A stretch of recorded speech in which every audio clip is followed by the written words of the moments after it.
thing that they were all obsessed about today in Canberra. The media had plenty of questions and fingers ready to poke towards a person in power.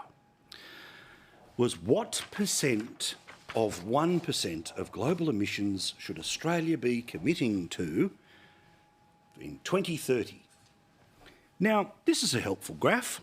I made sure that we updated it from the other one that we've shown you, which was from the Union of Concerned Scientists. It shows that of all of the countries that are producing CO2 and problems, China would be 33%, India would be the best part of 10%, the United States 14%, Russia 5.8%, Indonesia, little old Indonesia. Well, little old Indonesia, it's 250 million people, isn't it? 5 and a bit percent. The 27 countries in the EU, 4.9%, then South Korea, and then others is 13. Now, I had to break it to you, but Australia is lumped in with others. Why? Because, as I've said, we're 1% of the world's problem. Now, does that mean we should do nothing because who cares? 99 problems and the atmosphere ain't one? No. Of course we should be doing something, but the question is, should we be doing things that end up costing too much money, hurting our economy, making things too difficult for people, or in the case of the rapid expansion of renewable energy, should we be literally destroying the earth in order to save the atmosphere?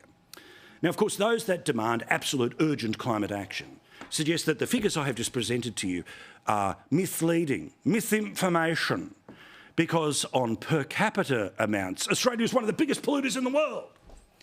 The problem is, you don't actually measure it that way.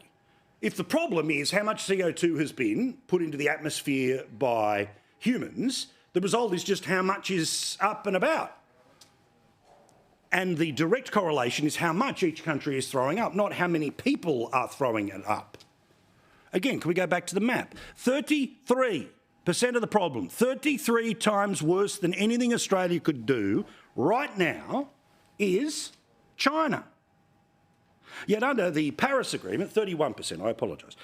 Under the Paris Agreement, of course, we have this nonsense where the Western countries, chiefly places like Canada, New Zealand, Australia, the United States, well, they all have to measure their crap they've thrown into the atmosphere from 2005. But China, which is currently 30 times more than countries like Australia, they can continue to do whatever they want until 2030. That's why I think the Paris Agreement is not quite worth the paper that it's written on.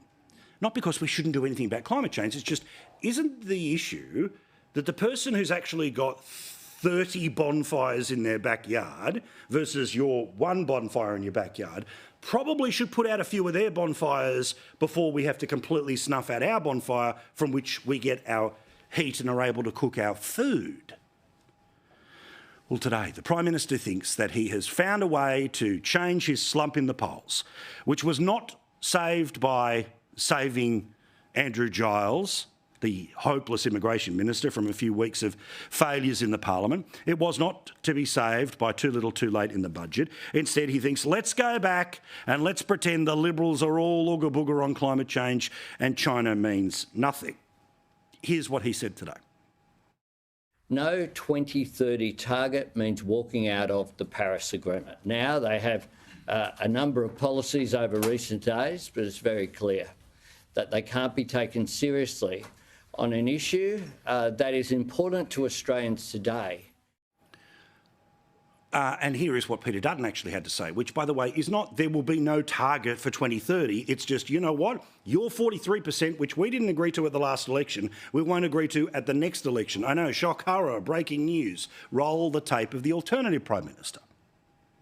We know that with the energy policy, which is a complete train wreck, the renewables-only energy policy of the government, it's driving prices up. At the next election, it will be about who do you trust to bring your electricity prices down. It will be about who do you trust to manage the economy and to deal with the cost of living crisis that Labor's created. It will be about who do you trust to deal with the housing crisis that Labor has created in our country. So the election is soon next year, but either way, it feels like we're getting to that stage where we're having the proxy election And because it's up to the Prime Minister whether it happens in August, which is his earliest opportunity, or all the way through May and June of next year, which is the longest opportunity, we're going to be in this cycle for some time.